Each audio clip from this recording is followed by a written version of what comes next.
What if the advice that's supposed to protect your peace is actually making you lonelier? These days, whenever someone feels stressed, disappointed, or emotionally drained, the internet offers a simple solution. Cut them off, block them, remove them, walk away. But what if constantly removing people from your life isn't protecting your peace at all? What if true peace isn't found in isolation, but in learning how to deal with people without losing yourself? By the end of this video, you'll discover what psychology says about protecting your mental health without pushing everyone away, and why one simple mindset shift could completely change your relationships. The phrase, protect your peace, has become incredibly popular. And to be fair, there are situations where creating distance is absolutely necessary. If someone is abusive, manipulative, consistently disrespectful, or damaging your well-being, setting strong boundaries can be one of the healthiest decisions you make. But here's where many people get confused. Sometimes people begin cutting others off, not because those relationships are harmful, but because they're emotionally exhausted, overwhelmed, or frustrated in the moment. And while that might feel like peace at first, psychology suggests it can eventually lead to something very different: loneliness, disconnection, and emotional isolation. So how do you protect your peace without removing everyone from your life? Let's explore what psychology reveals. 1. Not every conflict means someone is toxic. One of the biggest misunderstandings in modern relationships is the belief that every difficult interaction is a sign of toxicity. Social media often makes relationships seem very black and white. Someone disagrees with you? Toxic. Someone disappoints you? Cut them off. Someone makes a mistake? Remove them from your life. But real human relationships don't work that way. Psychologists have long understood that conflict is a normal part of healthy relationships. Friends misunderstand each other, family members disagree, partners occasionally say the wrong thing. Even the people who genuinely care about you will sometimes make mistakes. The key question isn't whether conflict exists. The key question is whether the person consistently disrespects, manipulates, or harms you. Because there's a huge difference between a difficult moment and a harmful pattern. Sometimes the healthiest response isn't ending a relationship. It's having a conversation, adjusting expectations, or allowing room for human imperfection. 2. Boundaries work better than avoidance. Many people try to protect their peace by avoiding uncomfortable situations entirely, but psychology often points to a more effective solution: boundaries. A boundary isn't a wall. It's a guideline that protects your mental and emotional well-being. Think about it this way.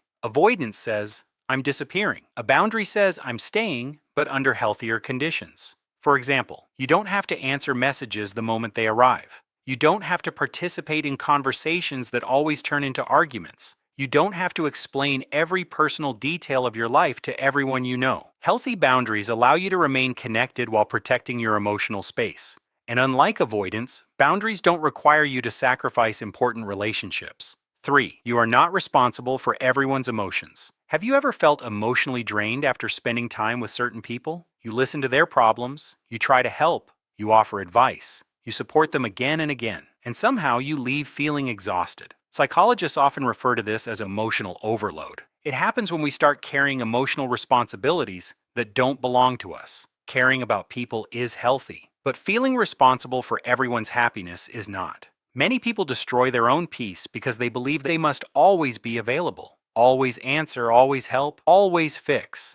But protecting your peace sometimes means saying, I can't talk right now. I need some time for myself today. I'm not emotionally available for this conversation at the moment. That's not selfishness. That's self-respect. Because you can't pour from an empty cup forever. 4. Not everyone deserves front row access to your life. One of the most useful concepts in psychology is understanding that relationships exist at different levels. Yet many people make the same mistake. They give everyone the same level of trust, attention, and emotional access. And when those people disappoint them, they feel betrayed. But not everyone belongs in your inner circle. Some people are close friends, some are casual friends, some are acquaintances, and that's perfectly normal. You don't have to completely remove someone from your life simply because they aren't trustworthy enough to know everything about you. Instead, you adjust their level of access. Less personal information, less emotional investment, more realistic expectations. This approach often protects your peace far better than cutting people off entirely. 5. Learn the skill of emotional detachment. When people hear the phrase emotional detachment, they often assume it means becoming cold or uncaring. But that's not what healthy detachment means. Healthy detachment means recognizing that not every opinion, criticism, or emotion belongs to you. Imagine someone criticizes you. Does that automatically mean they're right? Imagine someone is angry. Does that mean you have to become angry too?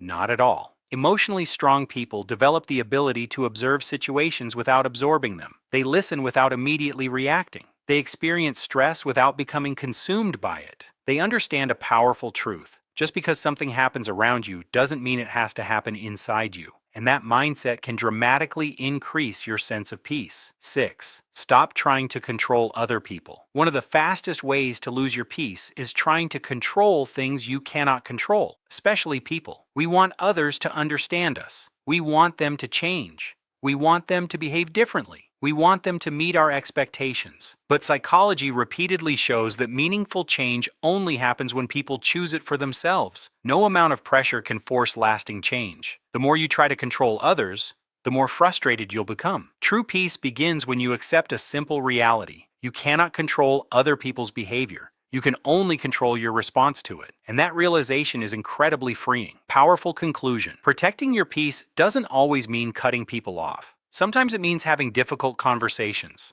Sometimes it means creating healthier boundaries. Sometimes it means lowering unrealistic expectations. And sometimes it means learning to protect your energy without isolating yourself from the world.